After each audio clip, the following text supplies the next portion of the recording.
జనసేన పార్టీలో చేరటం జరిగింది. జనసేన అనేది కూటమికి సంబంధించిన కూటమిలో ఉంది కాబట్టి కూటమి వ్యక్తులు ఎవరు ఏం మాట్లాడినా కూటమి విషయంలో నైతిక బాధ్యత వహిస్తూ నేను ఎక్కడ కూడా కామెంట్ చేయకుండా నా గురించి ఎన్ని మాట్లాడినా కూడా ఎక్కడ కామెంట్ చేయడం జరగల. అప్పటికి నేను కూడా ఎలక్షన్స్ అయిపోయిన తర్వాత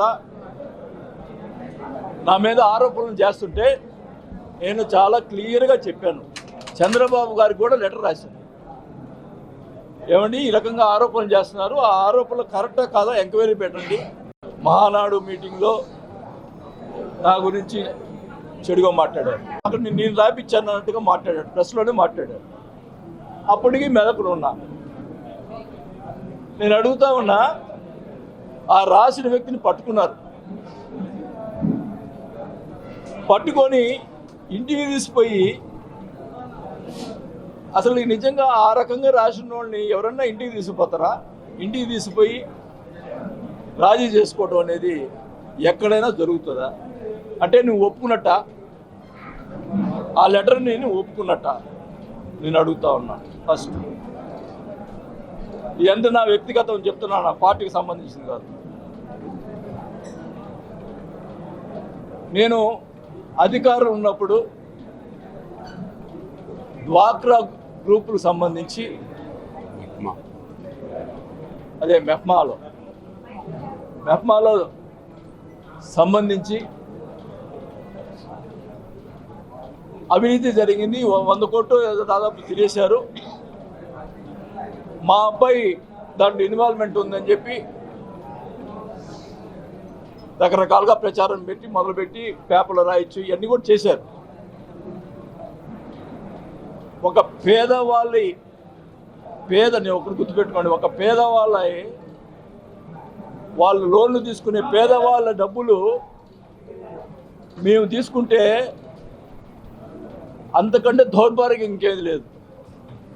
ఎవరైనా పురుగుబడి సస్తారు. నేను చెప్తున్నానా, అప్పుడు మేము అధికారంలో ఉన్నప్పుడు వైసీపీ ఉన్నప్పుడు జరిగినటువంటి డ్వాక్రా గ్రూప్లో జరిగినటువంటి అవినీతి ఎవరు చేశారో ఆ యదవని బయట పెట్టండి. అడుగుతా ఉన్నా, ఈ డ్వాక్రా వ్యాపారం ఎవరు చేశారో వైసీపీలో కానీ ఇప్పుడు ఉన్నటువంటి ప్రభుత్వంలో కానీ కూటమి ప్రభుత్వంలో కానీ వాళ్ళ పేర్లు బయట పెట్టాలి, వాళ్ళ సంగతి తేలవాలి. ఇవన్నీ కూడా నేను చంద్రబాబు నాయుడు గారికి, పవన్ కళ్యాణ్ గారికి నేను రిటర్న్గా లెటర్ ఇవ్వడం జరుగుతుంది. మా టైంలో జరిగిన విషయాన్ని చెప్తున్నా. వైసీపీ కొంతమంది నాయకులు వచ్చి, సార్ ఇక్కడ బ్రాహ్మణ సైట్ ఉంది, ఉన్న విషయాలు చెప్తున్నానండి, బ్రాహ్మణ సైట్ ఉందండి, అది మేము కొన్నాము, మా దగ్గర కొన్నాము, మీరు దానికి ఎంఆర్ఓ చెప్పాలి అన్నారు. నేను ఎంఆర్ఓని పిలిచి ఏంది క్లియరా కాదా, ఎంఆర్ఓని పిలిచి అడిగా, ఏంటి అది కరెక్ట్ అయినా వాళ్ళు అడుగుతుంది అంటే, అది కరెక్టే సార్ అని చెప్పి అన్నాడు. అయితే వాళ్ళు అడుగుతున్నారు చేయండి అన్నాను. నేను ఉన్న విషయం ఏదైనా క్లియర్గా చెప్తున్నా. దానికి బ్రాహ్మణుల స్థలాలు కబ్జా చేస్తున్నాడు అంటే నన్నైతే నమ్మరని మా అబ్బాయి మీద బురద చల్లి గందరగోళం చేశాడు. మరి ఇప్పుడు బ్రాహ్మణుల స్థలాల్లో ఆ ఒకటి జరిగింది అన్నారు కదా, అంత చేశారు కదా. నేను ఈరోజు చెప్తున్నా, దాంతోపాటు 5-6 ఉన్నాయి. వాళ్ళు వచ్చి నన్ను అడిగితే నేను ఒప్పుకోలే, నాకు వద్దయ్యా ఇట్లాంటి పంట వద్దని చెప్పిన. ఇప్పుడు అవన్నీ ఎవరు కబ్జా చేస్తున్నారు ఒక్కసారి తెలియాలా? నేను ఇది కూడా చెప్తా ఉన్నా, లాస్ట్ టైం ఏదైతే బ్రాహ్మణుల సైటు వైసీపీ వాళ్ళు ఏదో తీసుకున్నారో ఆ సైట్ కూడా గవర్నమెంట్ హ్యాండ్ ఓవర్ చేయండి. నేను చెప్తా ఉన్నా, అది హ్యాండ్ ఓవర్ చేయండి. ఈ మిగతా అన్నీ కూడా గవర్నమెంట్ హ్యాండ్ ఓవర్ చేసుకొని దాని మీద ఎంక్వైరీ చేయాలా. ఎవరి కరెక్ట్ అయితే వాళ్ళు చేయాలా.